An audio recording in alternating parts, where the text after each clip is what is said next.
सामान्य साथियों, सादर अभिवादन। आज हम आपको उस क्षेत्र में लाए हैं जिसे उत्तर प्रदेश का पंजाब कहा जाता है।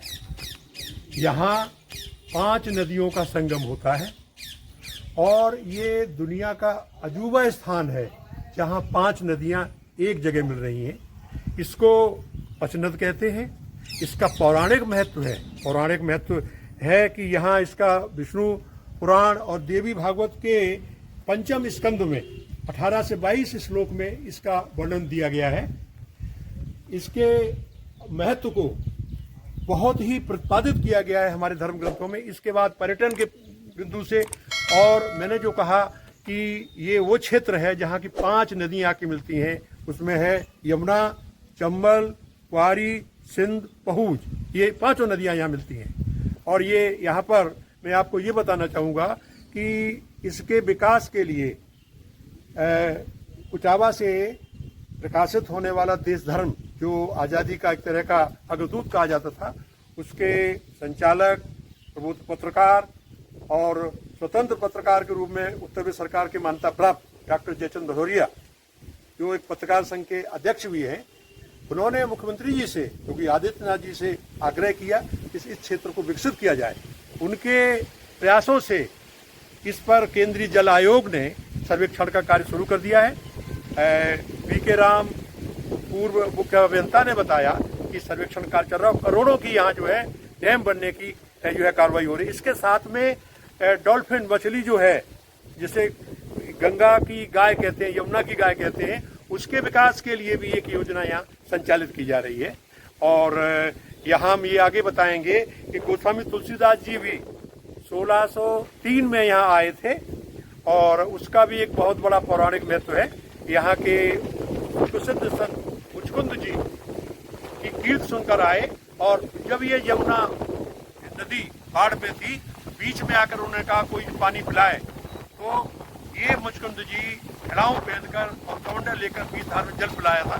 बड़े खुश हुए और इसके यहाँ फाक गाई जाने लगी इसी लोक स्थिति के आधार पर। फिर जगम्मनपुर के महाराज, यहाँ जगम्मनपुर के महाराज जो थे, वो जो है आए थे और गोस्वामी जी को अपने साथ ले गए। जाकर के जगम्मनपुर किला में मंदिर बनाया।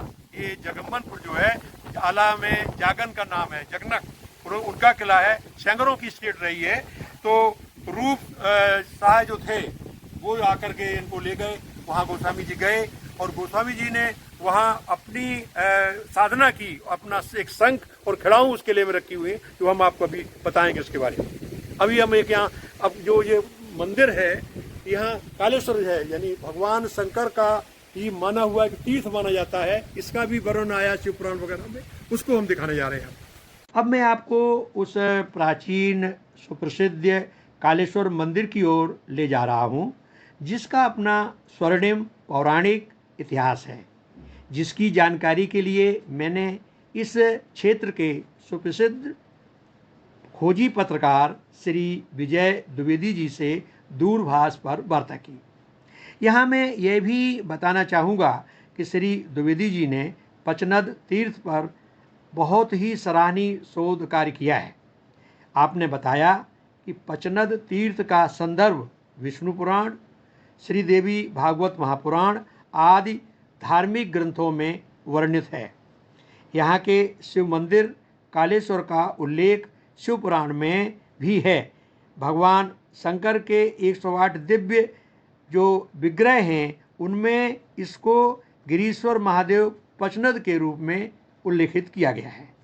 आपने यह भी बताया कि गिरीश्वर महादेव का नाम कालांतर में किस प्रकार कालेश्वर पड़ा, इसके पीछे एक प्रमाणिक पौराणिक कथा है कि जब भगवान श्री कृष्ण ने कालिया नाग को नाथा था, तब उसकी प्रार्थना पर उसे इस शर्त पर श्री कृष्ण जी ने जीवित छोड़ दिया था कि वह ब्रज क्षेत्र को छोड़कर समुद्र की ओर जाएगा और वहीं आश्रय लेगा। भगवान श्री कृष्ण की इस आज्ञा को स्वीकार करते हुए उसने यमुना जी के मार्ग से अपनी यात्रा आरंभ की। जब वह इस क्षेत्र में पहुंचा तो यहाँ की पावन रमणीयता और दिव्यता से प्रभावित होकर कालिया नाग इस सुरम्य क्षेत्र में रुक गया। और यहाँ स्थापित भगवान शंकर के गिरीश्वर लिंग की विकट तपस्या में लीन हो गया। उसकी कठिन तपस्या से प्रसन्न होकर भगवान शंकर ने उसे वरदान दिया कि अब से यह जो मेरा विग्रह है उसका नाम आपके नाम के कारण कालियेश्वर कहलाएगा, जो कि कालांतर में आम जनमानस के मध्य इसे कालेश्वर के नाम से जाना जाता है या प्रसिद्ध हुआ है। इस मंदिर में भगवान शंकर के विग्रह के समीप ही कालिया नाग की भी मूर्ति स्थापित है। समीप में ही एक नाग मठ भी है। कार्तिक पूर्णिमा के दिन यहाँ विशाल मेले का आयोजन किया जाता है, जिसमें प्रतिवर्ष लगभग 1 लाख श्रद्धालु संगम में स्नान करके पुण्य प्राप्त करते हैं। इस क्षेत्र में एक विशाल जमुनापारी, जो एक विशेष प्रकार की प्रजाति है, उसकी मेला भी लगता है बकरियों का, और उसमें दूर दूर से चारों तरफ से व्यापारी और ख़रीदार लोग आते हैं। इन बकरियों का अपने आप में बहुत महत्व बताया जाता है और इनकी कीमत बताते हैं कि वो 1.5 लाख के ऊपर से भी होती है। अब मैं आपको पूज्य बाबा मुकुंद जी महाराज के मंदिर परिसर की ओर ले चलता हूँ, जिनकी तपस्या से प्रभावित होकर गोस्वामी तुलसीदास जी यहाँ पधारे थे।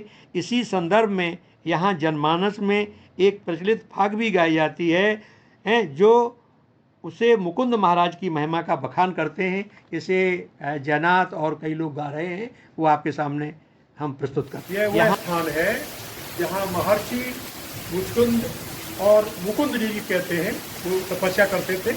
और ये एक जनश्रुति यहाँ है कि गोस्वामी तुलसीदास जी के समकक्ष थे। उन्होंने जब इनकी कील सुनी तो यहाँ आए, और जैसे मैंने बताया कि जमुना में बीच में गोस्वामी जी ने आवाज़ दी, तो यहीं से वो अपना कमंडल और खाऊ लेके जाकर जल पिलाया। और यहाँ मेला लगता है बहुत बड़ा। उस मेले में बताते हैं कि यमुना पारी बकरी की भारी बिक्री होती है। कार्तिक में मेला लगता है ये, और भारी संख्या में यहाँ मध्य प्रदेश जो भिंड और ये जो तहसील है इधर किला और इधर इटावा, औरैया, जालौन और कानपुर और चारों तरफ से यहाँ लोग आते हैं और दर्शन करते हैं। यहाँ एक फाग भी प्रचलित है जो हम आपको बताते हैं। हमारा जो यहाँ की जो फाग कौन सी प्रचलित है? धौरा परवाह धरे जमुना निकट बहे कालेश्वर पे, ये वही स्थान है जहाँ जमुना जी, सैन, क्वारी और पहू और जमुना जी और चंबल 5 नदियों का ये संगम है। और यहाँ 5 नदी मिलकर के पंच नद कहलाता है ये। इसे पंजाब भी कहते हैं। तो उत्तर प्रदेश का पंजाब कहा जाता है, क्योंकि पंजाब का मतलब है 5 माने 5 नदियाँ। तो इस क्षेत्र में 5 नदियाँ बहती हैं, तो इसलिए इसको उत्तर प्रदेश का पंजाब भी कहा जाता है। जी जी जी। और ये जो फाग है वो कौन सी फाग है बताएं आप, क्या गाया जाता है?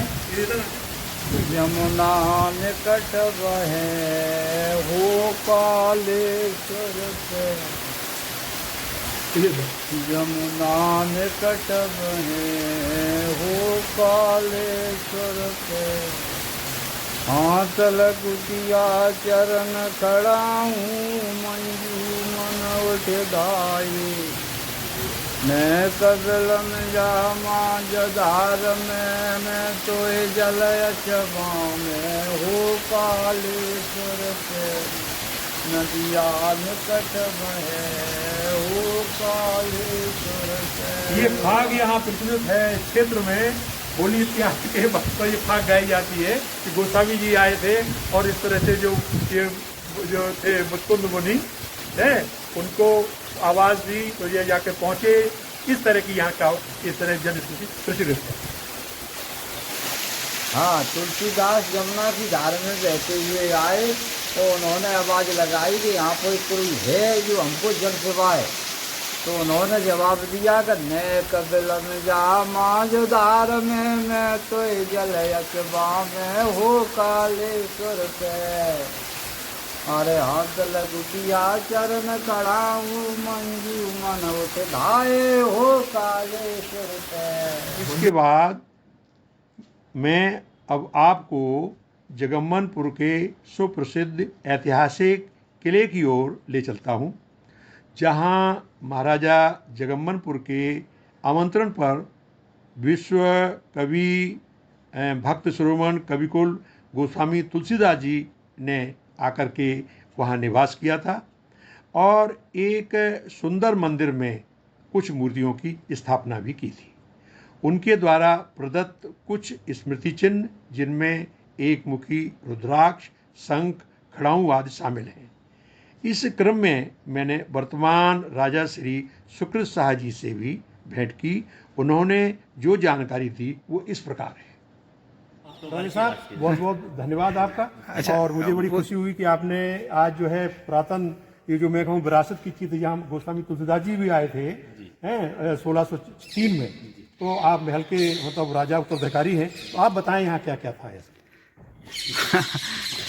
उनकी पादुकाएं वगैरह महाराज सुनते हैं यहाँ उनकी पर। दानावती शंख था, एक मुखी रुद्राक्ष, अच्छा जी। और उनका दाना और एक वो तुलसीदास ने दिया, तो उनका उसी की पूजा होती है। हाँ हाँ हाँ। और उसका वही दशहरा के चौथे दिन पे होता है। अच्छा, ये लगभग 400 वर्ष पुरानी बातें हैं ये। तो हमारे फादर से वो चला आ रहा है, वो अब 6 तारीख को होगा, अक्टूबर शायद 2 तारीख जी को जी है, जी जी। और वो 6 तारीख को है।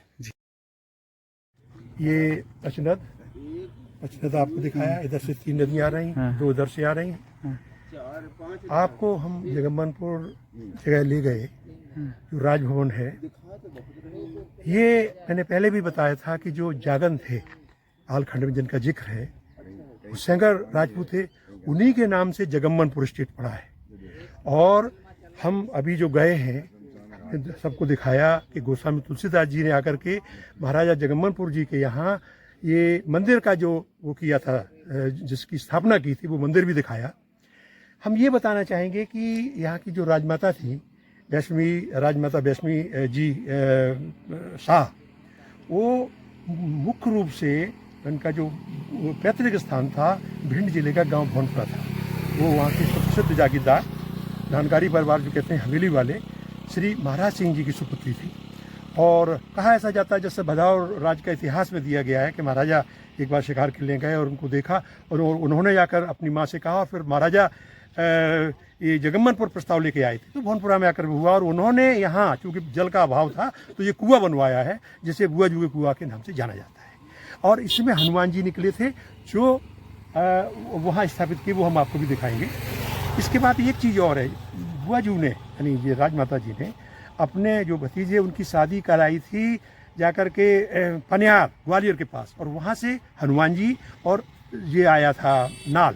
इसको जो है हमारे एक उसको प्रसिद्ध संस्थान में कार्यरत सिविल इंजीनियर श्री जितेंद्र सिंह जी ने बताया कि हमारे परिवार पर बुआ जी की इतनी कृपा है कि ये देखिए हवेली के सामने उन्होंने मंदिर हनुमान जी का बनवाया, ये वहाँ से नाल मंगवाया और यहाँ जो है कुआं बनवा दिया। पूरे क्षेत्र के लिए ये सुविधा देता है और जल का जो है एकमात्र साधन है। तो आज हमने आपको पचनद की कहानी बताई। आज जगम्मनपुर के जो इस समय महाराजा हैं सुकृत शाह जी, उनसे भेंट हुई। उन्होंने गोस्वामी जी के बारे में और उनके जो गोस्वामी जी द्वारा दिया गया शंख और खिड़ाऊं के बारे में बताया कि पुरातत्व विभाग में रखा हुआ है और कब उसको दिया जाता है। बड़े सौम्य स्वभाव के, मिलनसार, और मैं कहूँ कि जो आज के ज़माने में जिस तरह से आदमी की उदारता, दयालुता, करुणा होती है, उनके चरित्र में कूट कूट के भरी हुई है। एक विद्यालय भी है, चल रहा है, और भी सामाजिक कार्य चल रहे हैं, तो उनको हम भी बहुत साधुवाद दे रहे हैं। जैसा कि अभी मैंने आपको बताया कि जगम्मनपुर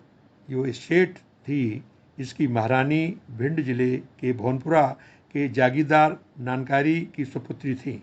उन्होंने शादी के बाद इस क्षेत्र यानी अपने मायके में पेयजल की समस्या को दूर करने के लिए एक भव्य विशाल कुएं का निर्माण कराया, जिसे अब बुआ जू के कुएं के नाम से जाना जाता है।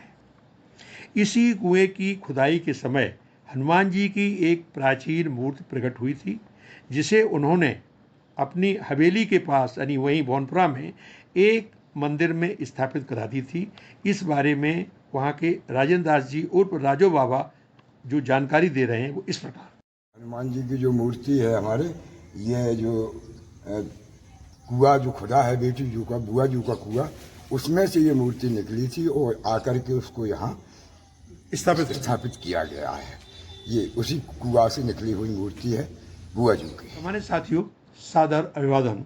आज मैंने आपको वहाँ तीर्थ पचनद, जहाँ 5 नदियों का संगम होता है, उसके विरासत और विकास के बारे में पूर्ण जानकारी दी तथा शास्त्र पुराणों में वर्णित जो उपाख्यान थे उनको प्रस्तुत करके दिव्य मूर्तियों एवं ऐतिहासिक किले जहाँ गोस्वामी तुलसीदास जी शंख इत्यादि रखवाए थे उसके बारे में भी आपको सुसंगत और प्रमाणिक जानकारी दी।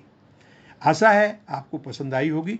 आगे इसी तरह हम फिर किसी शास्त्र संबद्ध संत महात्माओं द्वारा बताए गए प्रेरक प्रसंग पर आपसे चर्चा करेंगे। आज हम यहीं आपसे आज्ञा लेते हैं। सादर अभिवादन।